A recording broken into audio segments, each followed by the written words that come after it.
Hello and good morning, everyone. Welcome to the Explore.org and Polar Bears International Beluga Boat. If it's your first time tuning in, we are coming to you live from the mouth of the Churchill River and the Hudson Bay. This is Captain Tara on board today, and I have a special guest, Casey, from the Assiniboia Park Zoo down in Winnipeg. So we're going to have an awesome Friday today on July 11th, 2024. It is a beautiful day here in Churchill. It is hot. The weather is gorgeous. The lake is glass, or excuse me, the bay is glass, glassy like a lake. It's absolutely gorgeous out here. So welcome everybody, and thanks for joining us today. We're going to be with you for the next 3.5 hours. So that's 11 a.m. to 3 p.m. Central Time here in Manitoba. And as we're just making our way back into the Churchill River, you might see on our on-deck cam, as we pass some of the buoys that have been recently placed by the Port of Churchill, we're also going to see the boat that places those buoys. So off to my starboard side and soon to be seen in the on-deck camera, we're going to see the tugboat from the Port of Churchill. For those of you who joined us last year, you'll know that it's quite rare to see the tugboat out on the water. Usually it's just here for escorting ships and placing buoys. So really exciting to see Captain Irving out here putting some miles on his vessel. So we'll make sure that we wave when we drive by him as we're passing here.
Well, there you have it. We got some waves from the crew of the H.M. Wilson, as I can see, as Captain Irving spins around that tug.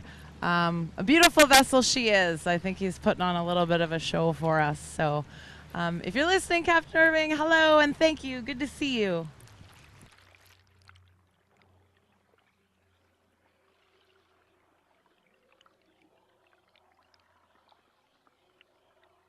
As we move further back into the river, gang, we're just going to pick up the speed a little bit so you know what that means. The on-deck or the below-deck camera is going to come up while we accelerate through the water to get back into the river here. So I'll drop it down as soon as we reach our destination with the whales. So be patient with us, and we'll be back in a jiffy.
Hello, Beluga buddies. Captain Tara here, just with a little bit of added information with the tugboat that we're seeing here and there on the live on deck cam.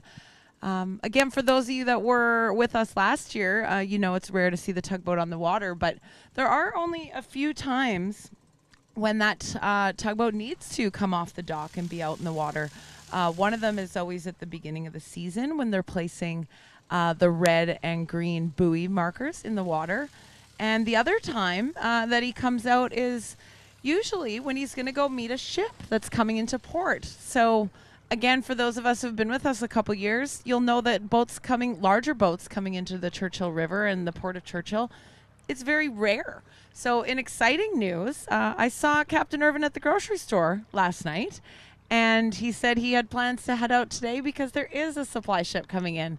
So really exciting if that happens while we're here on the live cams this afternoon, because we know that we really only see maybe 1, 2, 3 boats maximum a year coming into Churchill as of late. So again, sort of a special day to see him out on the water.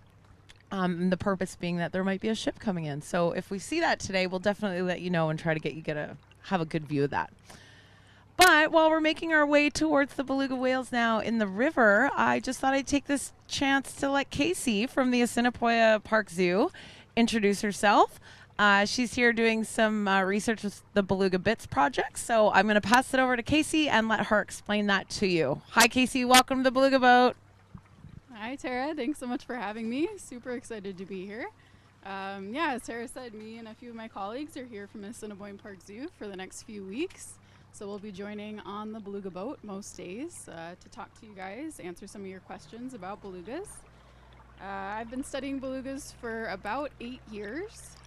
So in my master's, I looked at some acoustics, and then my PhD, which I'm just finishing up now, is on an endangered population of whales up in Nunavut, and looking at photo ID, migration, diving, all sorts of things to try to figure out why that population isn't doing so well. For my job, I work mostly on the Beluga Bits project, which, as most of you know, on Zooniverse, we get community scientists to help us classify the photos that we collect here every summer. So if you haven't joined us already, please feel free to do so. And we're hoping for some good images this year. The water quality looks great, and hopefully we get some whales joining us soon. And if you have any questions about belugas, I will do my best to answer them. And excited to be talking to you guys over the next few weeks. Awesome. Thanks, Casey. So bring on those questions to the message board. Again, we do try to monitor that as we're out here on the river. So it's nice to have those resident experts. And like she said, they'll be with us for the next couple weeks on the daily. So if we forget something or miss one of your questions, do know we've got these guests for the next couple weeks. So we're super excited to have them.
Hello, friends.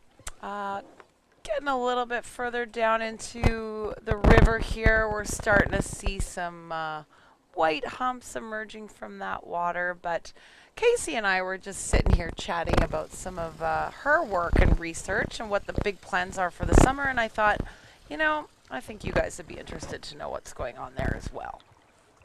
So, we'll just make sure we got both of our mics on, and you guys can let me know if you can hear us both. That would be great. But it sounds like the Beluga bits and the Assiniboia Park Zoo have a couple additional sort of projects that they're going to be doing this summer while they're spending time with us on the boat. So we remember, Casey, last year we had Adam on the boat, and he had sort of like that petri dish collection, trying to get the beluga snot, as we like to call it, and then the 3D camera.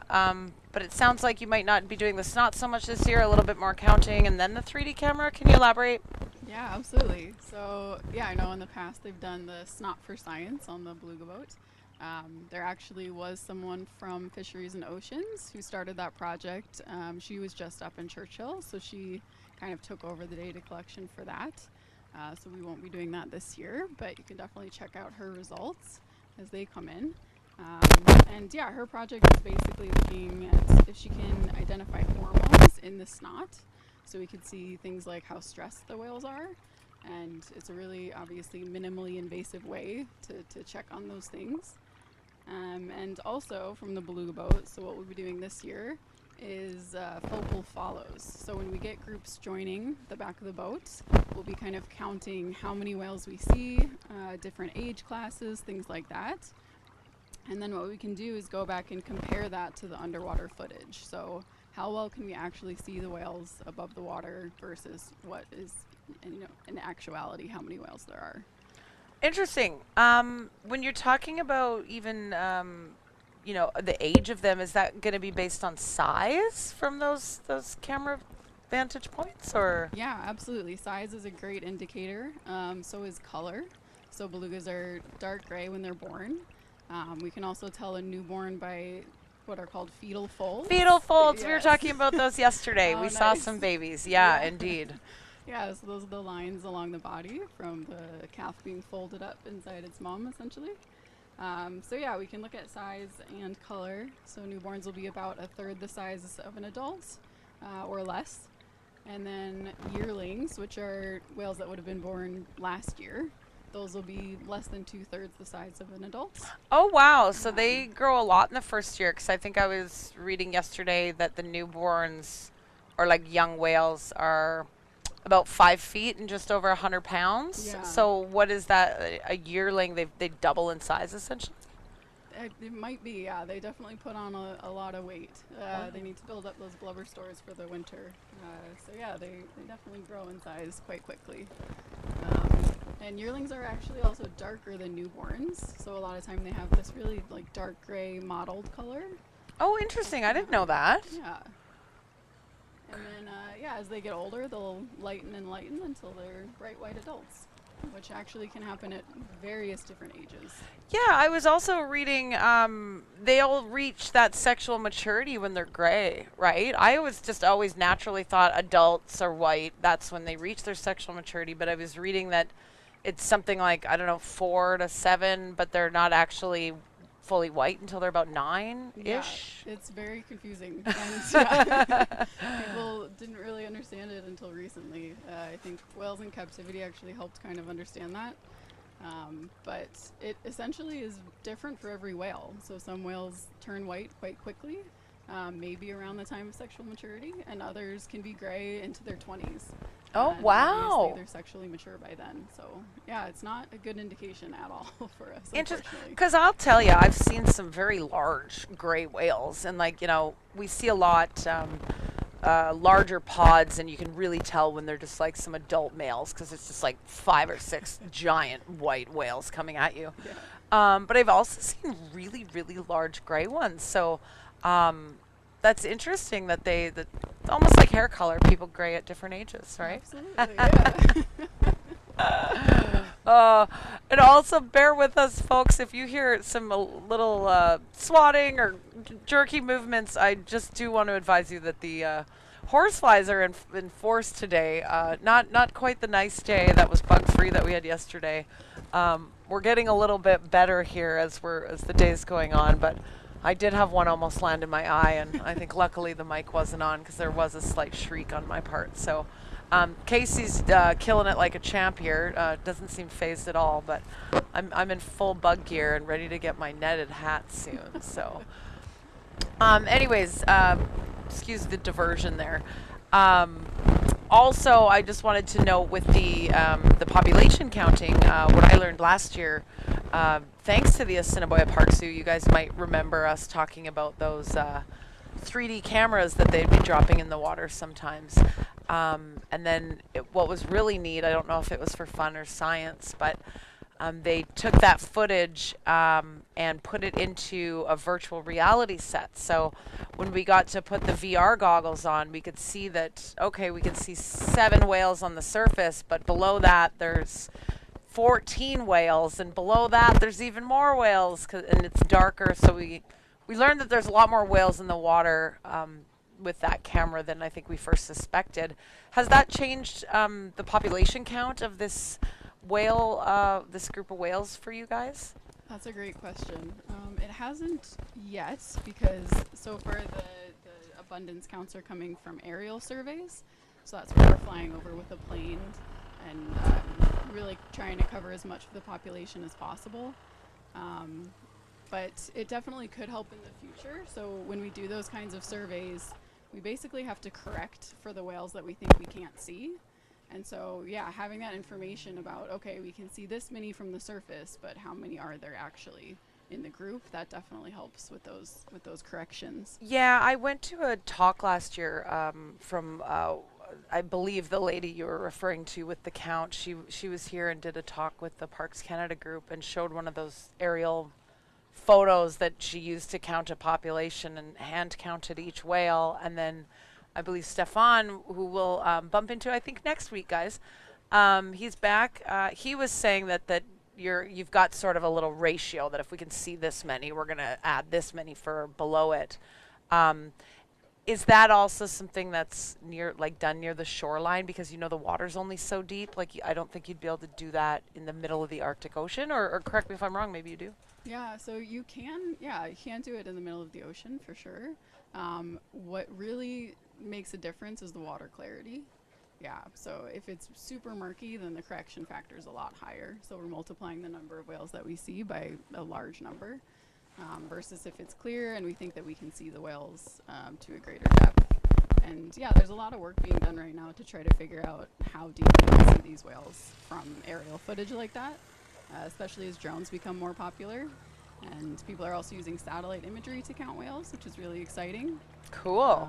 Yeah, there was just a project where they deployed fake belugas in a lake to try to see in the satellite image how deep they could see them underwater in the lake. Was that the cardboard cutouts or something? Sure. I heard about that. Yeah, they talked about that last year. That's funny. Yeah, we did try to deploy them 3 years ago when I was here in Churchill, and that did not work. Okay. Yeah.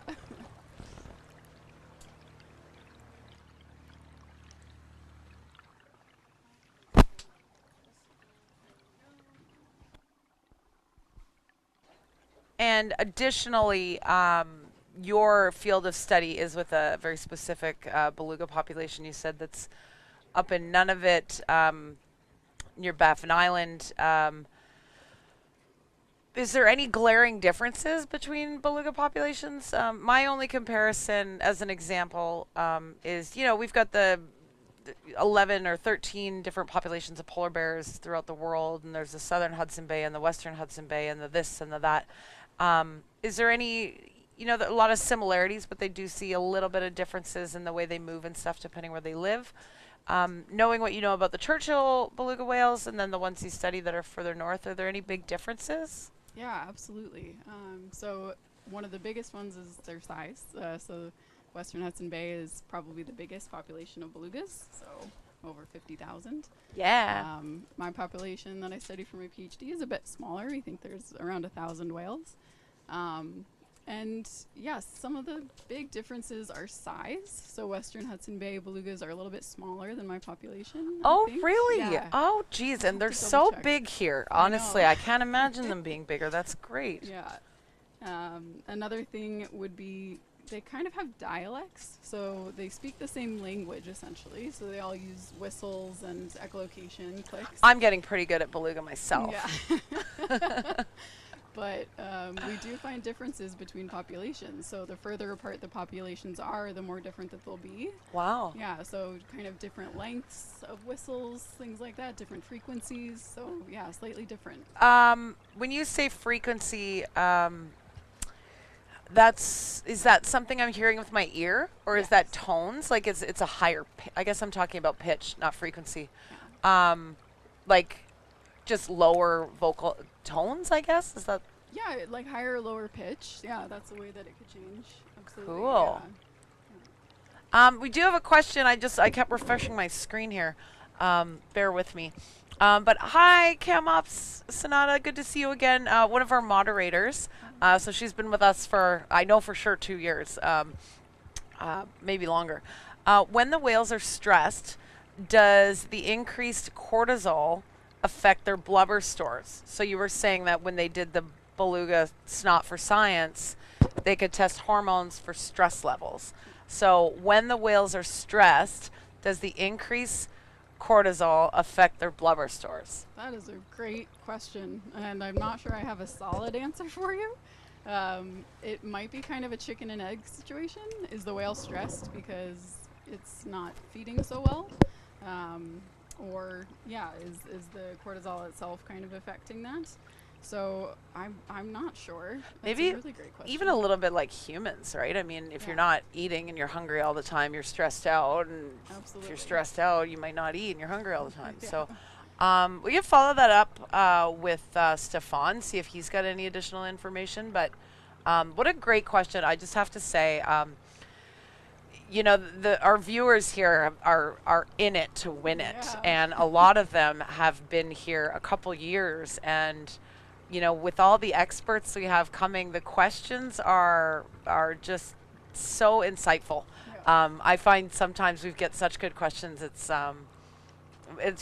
we're not even answering half of them. And like I know a lot of times Stefan says that's a great question, and that's why we're doing research. So keep them coming on the message board, gang, because they're not only thought provoking and idea provoking, but potential ideas, and really get our brains going.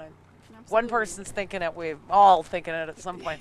I was actually going to ask a question about the stress hormone. Okay.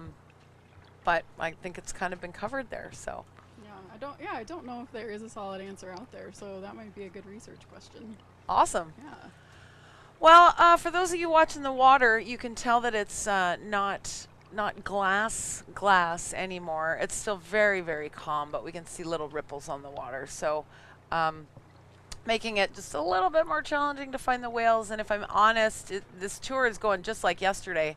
They're kind of few and far between at the beginning, and hopefully we'll see more and more as time goes on. We do have a couple other boats out on the river today, so you've probably caught a glimpse of a couple of the Zodiacs out. So we're certainly not the only ones out here, and we're doing our best to get in the mix of it, but might be nap time today out for the belugas, at least so far. I'm going to make a move here and sign off the mic for a couple minutes, but we'll keep monitoring that message board if you guys have any more questions for Casey.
Hey folks, hello Beluga buddies, welcome back. Captain Tara here with our special guest from the Assiniboia Park Zoo, Casey, our resident beluga whale expert out on the Churchill River today, if you're just joining us. A little bit of a slow day for the whales. Certainly they're maybe doing some resting. We're seeing them sporadically today, peeking out of the waves of the water. But nonetheless, having a beautiful day out here on the water. The weather's just great. So we were looking at the message board, and I see Cam Ups not up. One of our moderators had another great question for Casey. So Casey, how do baby belugas nurse without gulping a lot of sea or river water? So basically, do we know how the beluga whales nurse? Yeah, great question, and definitely would be a concern. So essentially, when the calf's ready to nurse, it'll kind of nudge on its mother, and she kind of gets the cue to start producing milk, and it kind of squirts out, which helps the calf kind of take it in. And the calf also kind of forms almost a suction as best it can with its mouth and tongue, so that it's taking in as much milk and not seawater as it can. Huh. Well, who knew? I've read something. I think humpback whales do a little bit of that squirting behavior, and I know that nursing, it's something we're learning about as humans, because obviously, unless a whale was in captivity, it's very hard to witness something like that. I know if you do like a Google, you'll see things like first ever footage, blue whale nursing. So I know it's not super common, but good to have that sort of information, I guess, already, kind of just seeing how they grow with their moms. I know we have like how long they're staying with their moms for 2 years. Is that correct? Yeah, usually 1 to 3, but we a lot of the time see older juveniles with mom, and she's got a new calf, and so Interesting. yeah. Little family dynamic there. Yeah. Maybe some babysitting. Absolutely, yeah. Do you know how long they nurse for? Do they nurse that whole time? Yeah, so usually 1 to 3 years, again, yeah, depending on the whale.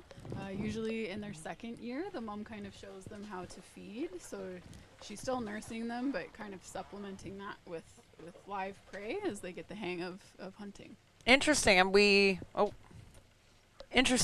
know that their version of live prey is small fish, like here in the Churchill River, it's capelin, right?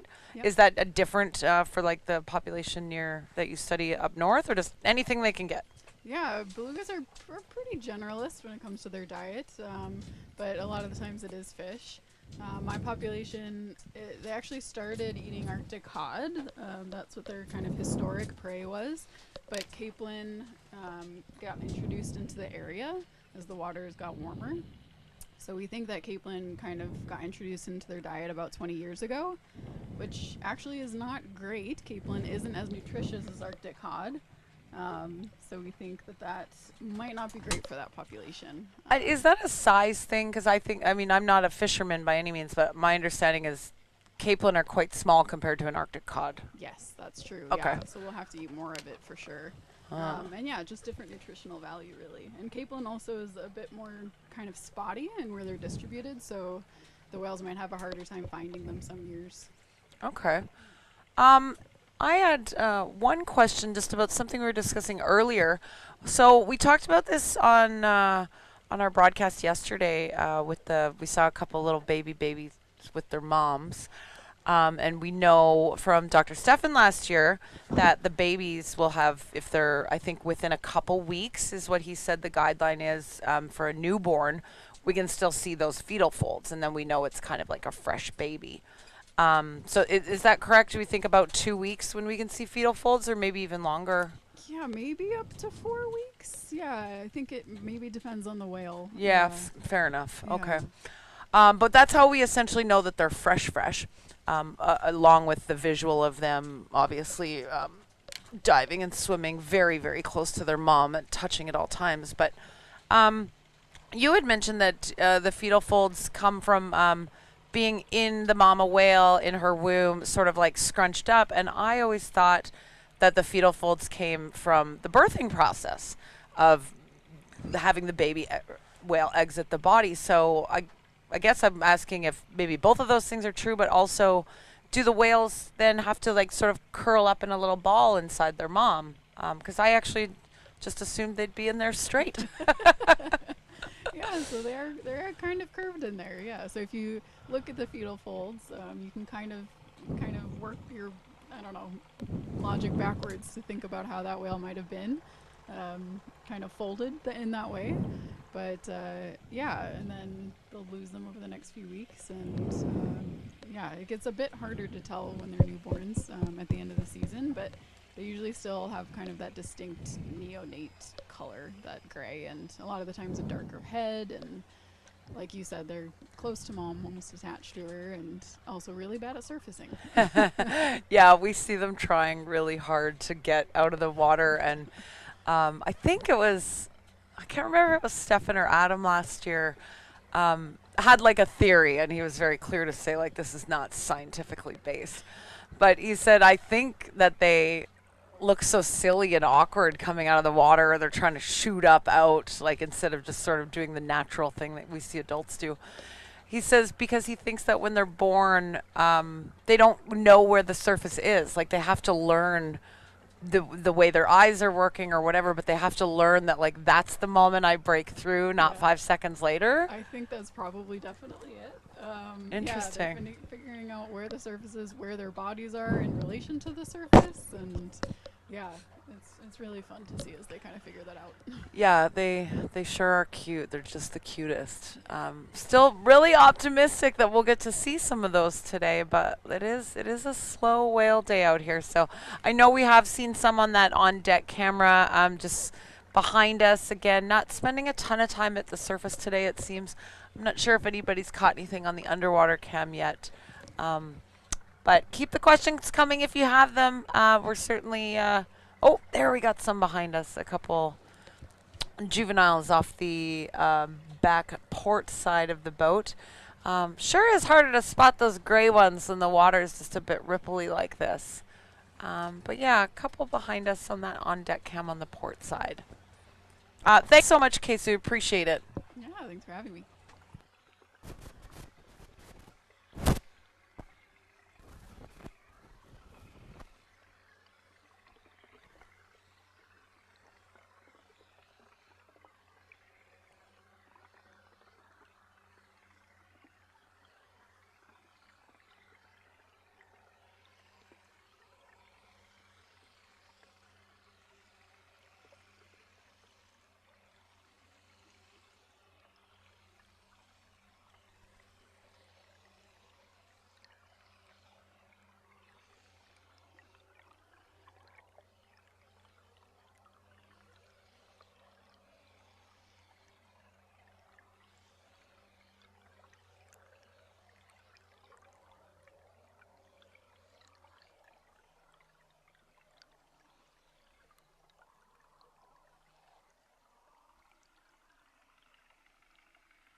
Hey folks, Captain Tara here. So, looks like we've been left to our own devices out here on the river. A few of the boats that were in our neck of the woods have gone back into shore, and lucky us, we have kind of found a little mini pod of whales to travel with. So, um, just off our port side, the left side of the boat, we see about five or so what look to be adult beluga whales because they're all pretty white. Looks like they're doing some feeding and probably going after some little capelin. And we've seen a couple adolescents just between us and those whales. So you should be able to see those guys on the on deck camera now.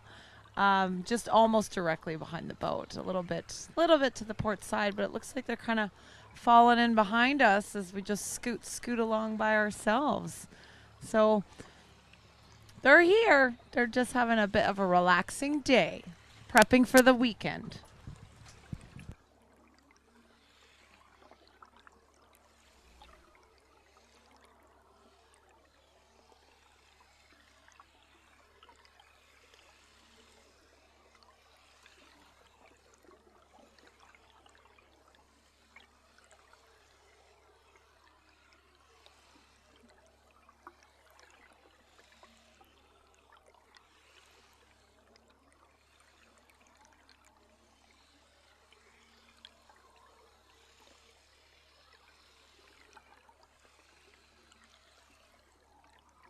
And we have contact on the underwater camera.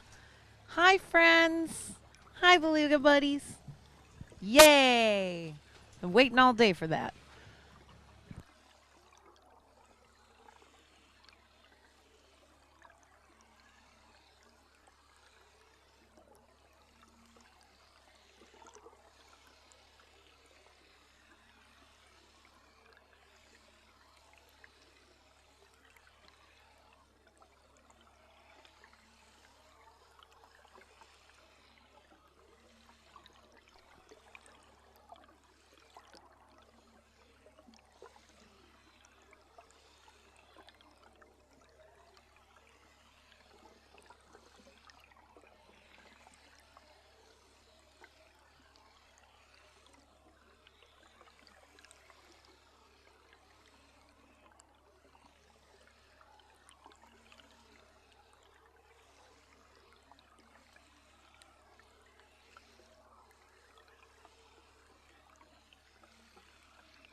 Well, folks, it looks like that the whales were just waiting for all the other boats to leave, because I believe we are out here on our own now, and it looks like Casey and I have spotted a little bit of a feeding frenzy going on, just coming up on our starboard side, so to the right side of the boat.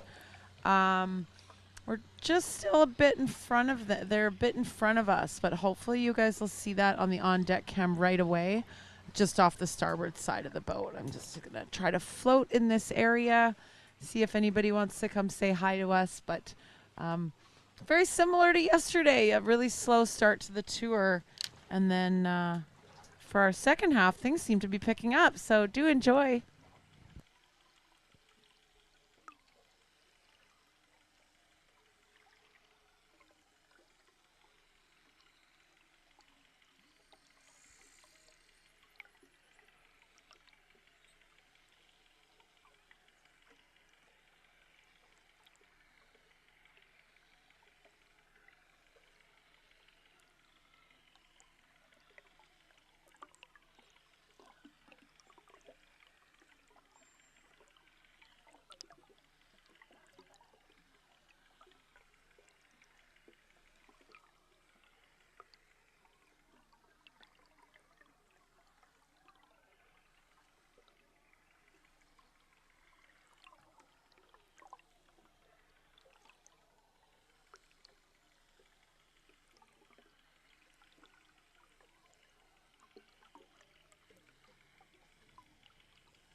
Hey, folks. So I was just asking Casey here, because our little feeding frenzy seems to have disappeared a little bit.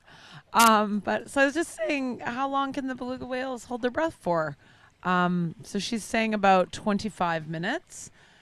So what we're learning is they really don't need to come up at all if they're feeding. So often when we see their humps going up and down in those little feeding frenzies, it's just they're getting more air because they are eating so many fish. Have I summed that up appropriately, Casey? Yep, that's about it. Yeah. So we might be seeing them catching their breath in between, or like you said, there might be some prey at the surface that they're catching, but they seem to be on a dive right now. We'll see if we can't learn to time that out this summer. I know that's something we can almost, a lot of scientists and guides can do with other groups of whales, like humpbacks or sperm whales. When they do a dive, you can kind of almost count down how long it's going to be till that whale comes back up. Maybe we can learn something about the belugas this summer, in terms of the timing. In other news, the flies are still here, so still lots of those. Apparently the belugas don't like the horse flies either, but great shots on the message board from the underwater cam. I'm glad you guys caught that interaction. So keep it up. We've got some great experts out there who are super good at taking these photos, and I know the Beluga Bits project really appreciates those guys. So thanks very much. Keep them coming.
Hello, Beluga buddies. We are now making our way towards back towards the port and back towards the opening of the bay. We're noticing that we're having some wind pickup. There's a little bit of wave action, nothing crazy, but nice to start making our way towards back home just in case. And we're also going to see if there's any whales closer to the port.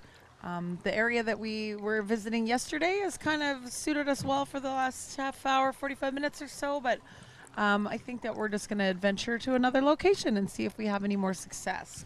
But while we're making our way there, I thought that Casey could talk to you guys a little bit about what the citizen science project is about and doing and how to get more involved. I know a lot of you are already a part of this, obviously, because you're on the message board taking photos, but for any new viewers tuning in who might want to know more about it, and again, just the data collection and how you guys are using AI this year, and if there's any updates, we want to hear it all. Tell us everything, Casey.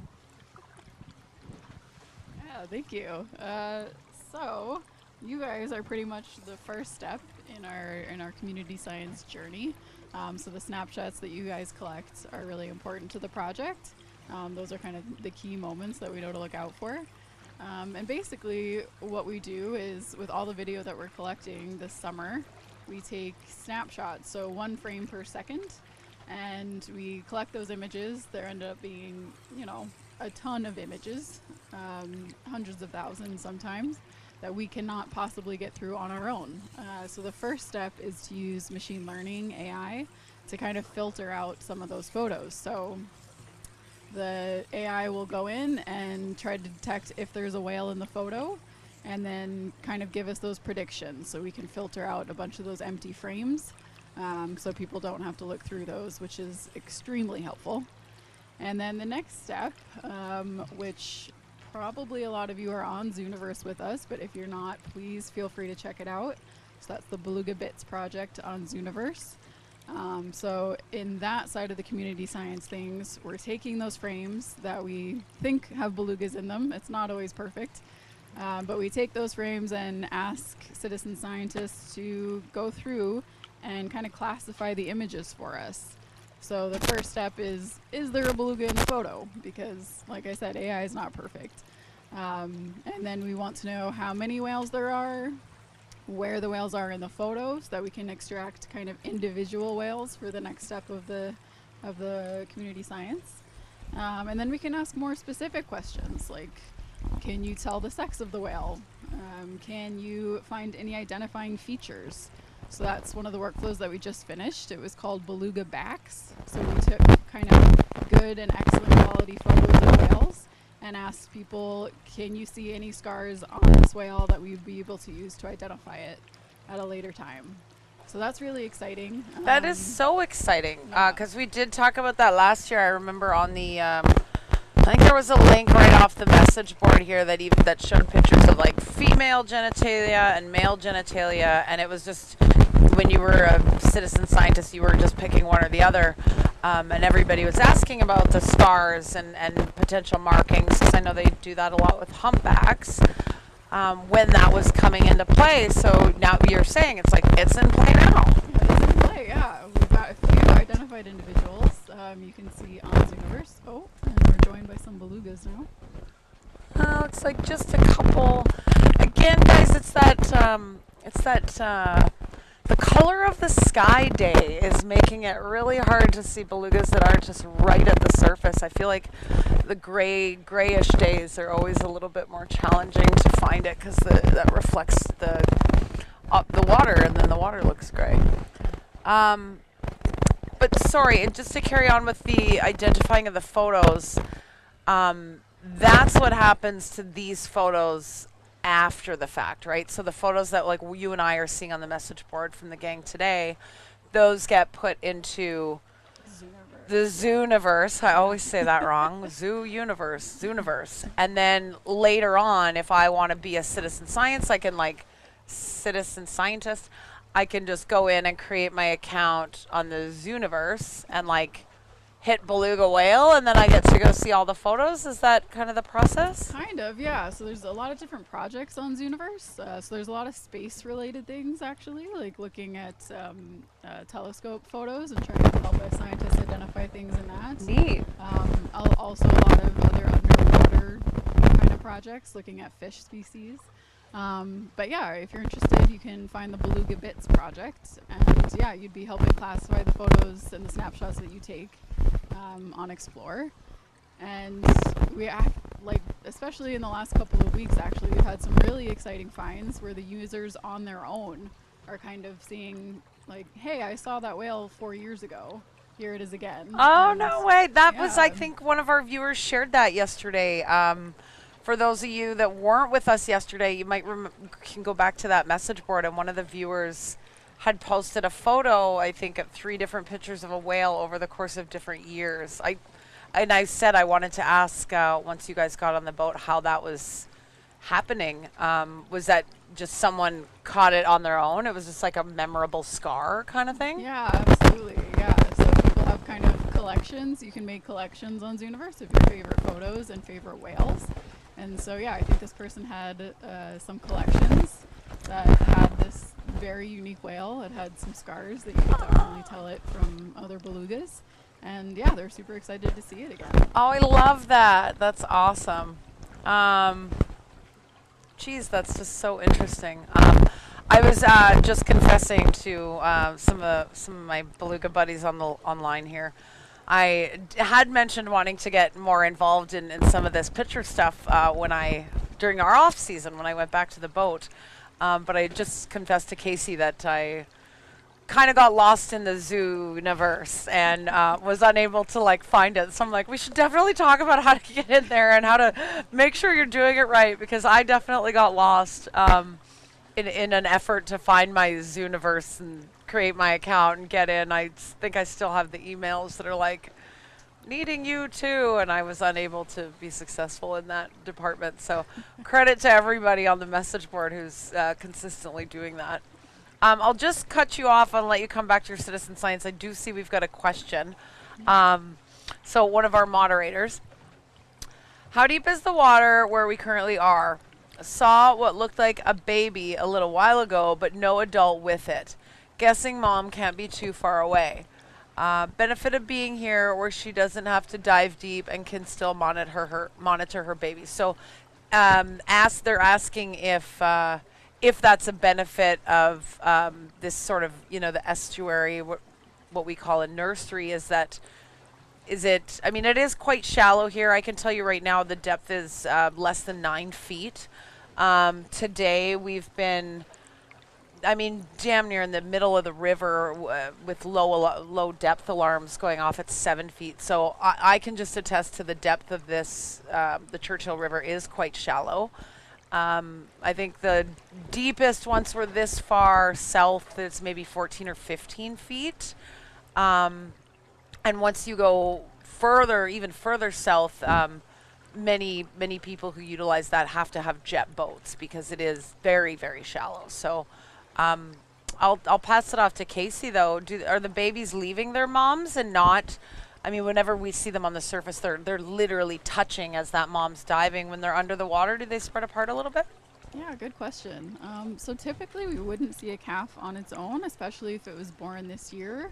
A 1-year-old might be on its own for a little bit. But definitely if mom was just nearby kind of feeding or something, that's definitely a possibility. She'd just have her eye on the calf and kind of come back to it as needed. Yeah, I wonder if that's actually the one that we saw, where I was like, oh, there's a baby, and I saw like a little head, but then it was by itself, and we're like, oh no, it must not have been a baby. I think it might have just been a gray whale with a small head. It might have been, yeah. A little bit older maybe, not a newborn, but yeah. Maybe if it was a female, less predominant melon type thing. But that is a big reason why the whales come to estuaries like this, is to give birth in kind of a more protected area. It's a little bit warmer for the calves because they don't have those blubber stores yet. And also a really good refuge from killer whales who very much do not like shallow water. So yeah, we have yet to see a killer whale in the Churchill River on one of our tours, and we're gonna hope that it stays that way. I know there's also the Churchill River estuary, which is where we broadcast from, and then I think it's a little bit north or northwest is the Seal River, and my understanding is a lot of belugas also go there. Yeah, Do yeah. do you know much about that area? I don't know a lot about that area, just that it's kind of a continuation of the same population. Just we think probably that belugas have kind of their favorite summering areas, and they come back year after year to the same spots. It Yeah. might be based on where their mom used to come, and so yeah, similar population and probably a similar idea. Just kind of warmer water, no killer whales, and also it's really good as the whales kind of molt their skin every summer. They can kind of rub their skin along the gravel seafloor and kind of help get that skin off. Yeah, that's I recalled learning about that last year.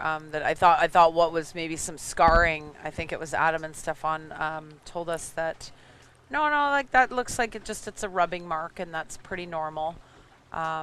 It's funny though. I never see. I mean, obviously we've got crazy tides here, so twice a day, every day, like 10 to 12 feet. So maybe that's the reason. But like, do you ever see like dried up beluga skin from scraping the mold? Like, you see like the shell of a snake or something on land. Yeah. Is that something you've ever come across in the water, or I what's get that like? Yeah, I get that question a lot. And also people ask if they eat their own skin, because I know some other animals do that. Lots of animals do. Yeah. If anybody's got kids out there, humans included, right? I can say I've never seen kind of a chunk of skin come off. It's usually a little bit more gradual than that. Maybe if you were kind of monitoring the seafloor, you might see some bigger chunks as they kind of rub it off, but I can't say I've seen it, and there's never been documentation as far as I know of them eating it either. So Okay. Well, somebody's eating it. I'm sure it's helping the ecosystem in some way. And my understanding too, I don't know much, like I said, about that Seal River, other than it's another nursing area. But I don't even know if it's like bigger or warmer. I just know that it's a lot harder for some scientists to get there. So anything I've ever learned about it or had someone show me is usually aerial footage that they're flying over that area to do population counts and stuff like that. So we were actually just discussing as the tour started if we think that the whales are still sort of on their way south to this breeding and migration area. And my observation is I would think so, because for those of you that were with us last year, gosh, by the end of the year, you couldn't turn your head without seeing 100 whales. So I do think that they're still on their way coming down. Maybe some of them are just making a couple stops along the way, but or maybe even just hanging out in the bay for a little bit. Maybe they don't actually come in until they're going to birth a whale or birth a calf. So who knows? Maybe they're just hanging out a little bit deeper in the bay than we've been out. And again, I mean, we're still on a soft start, right? Technically, this is soft start day number 2, and we're officially kicking off Monday on Arctic Sea Ice Day with Captain Kyron. So he will be back on the mic and back on the boat Monday with I think Casey and your work partner as well, Yeah. Courtney. Yeah. Both I don't know if Courtney, I think you said a PhD, and Casey just barely getting there, barely there. How am I saying that? I'm saying that wrong. Sorry. Almost completed her PhD. So many experts for Arctic Sea Ice Day. Make sure you guys tune in on Monday. Was there anything else about the citizen science that I kind of cut you off there, and I do apologize? No, that's okay. Yeah, basically we've got a ton of workflows on Zooniverse kind of active at different times. So right now we're asking people to tell us the quality of the photos. So we've taken the boxes that people drew around whales. We've got these individual frames that have one whale in them. And yeah, just kind of helping us gauge the quality so that we can put the good quality photos into these later workflows. Yeah, if anyone has problems registering on Zooniverse, please feel free to reach out.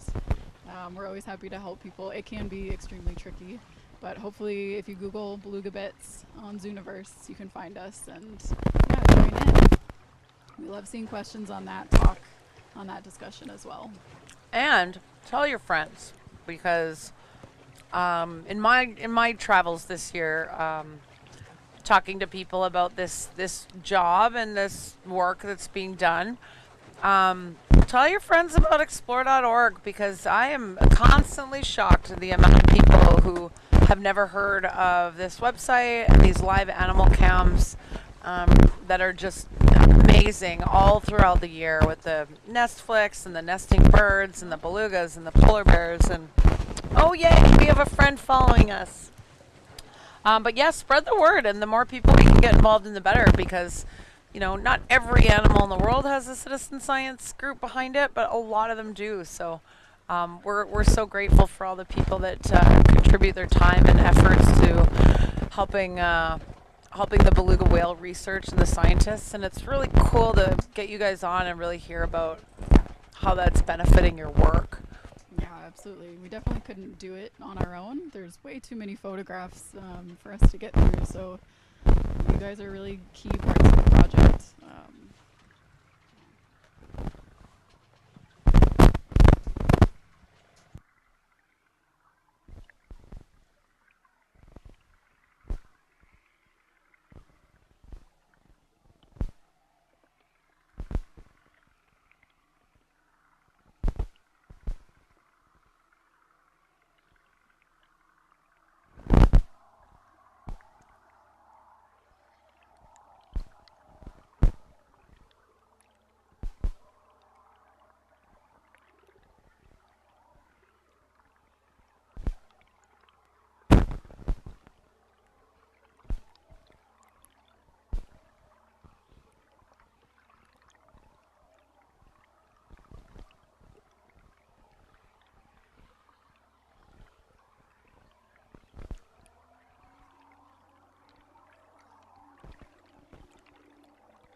Hey, thanks so much to Stilling for posting the zooniverse.org website. That's fantastic. We appreciate you putting that up on the board.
Hello, friends. Looks like we have another question on the message board from Kamop L. Thanks for your question, L. The question says, if the river depth is typically 9+ feet, and a beluga is about 11 to 15 feet, so Kamop's L knows her belugas. So river depth, typically 9+, beluga's about 11 to 15 feet long. Making an assumption the mounted underwater screen is about 2 feet in depth. That's probably about correct.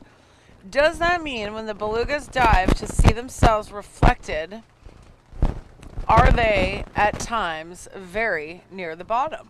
Let's pass it off to Casey. Yeah, so you did your math right. Yeah, they would be very near the bottom. That's why we typically wouldn't see kind of vertical behavior in this kind of shallow water. I know there is some spy hopping, yeah, but yeah, that would probably be in deeper water where they could get some momentum before being pretty much vertical. And it's pretty rare for belugas to do that, unlike some other species like killer whales that seem to spy hop quite often. So yeah, they're quite near the bottom sometimes when they're going to check out that camera.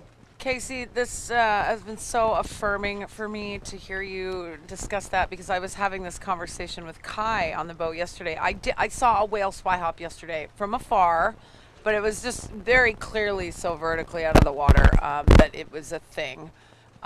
Maybe it was a smaller whale, and like I said, it's so rare to see that. I think I saw it once last year. But interestingly enough, now that you've brought that up, with spy hopping, is that something you've seen a lot with that more northern population, or is just kind of like a rare thing for belugas because, like, unlike killer whales, they're not looking to bother anything like a seal that's on the ice? Or do we know anything about why it's more rare with belugas and more common with killer whales? Do narwhals do it? Like, Yeah. I don't know, the big horn coming out, or tooth. Yeah, I think narwhals do it. Maybe, again, not as much as killer whales, maybe more like belugas. And yeah, it's a good question for why they do it. So like you said, with killer whales, we think a lot of the times so they can see kind of the prey that's outside the water. And their vision is actually pretty good outside the water as well. But with belugas, especially in, you know, a case like this where there's not a lot of ice around, they don't need to be checking on that. We don't really understand why they do it. It's kind of one of those things that we're hoping to get more information about, kind of like tail slapping. So sometimes we think that the animal's mad or trying to communicate long distances, because that slap in bigger species is very loud and would travel really far. Heck yeah, because they're not even close to humpback whales with like fin slapping and tail slapping. So I wonder, because they're one of the best vocalists in the water, right? Like, so maybe they don't need that. Yeah, could be. I don't know. And they usually stay pretty close to other group members, so they've got kind of a cohesion thing going on. But yeah, we don't really know, I guess, is the answer. It could be some kind of play. Yeah, I'd almost have to say that, like, the one I saw the other day, and I think the one I saw last year, like, they were playing that day a lot, so I mean, I couldn't come up with a reason for it. Obviously, their prey is fish. Fish are in the water. They can see the fish popping out. Might just be a little, maybe they're shaking out their muscles or something. Who knows? Interesting, though. I'm glad you said that, because I was actually just discussing this yesterday, and it means I'm on the right track. I'm hearing the lessons.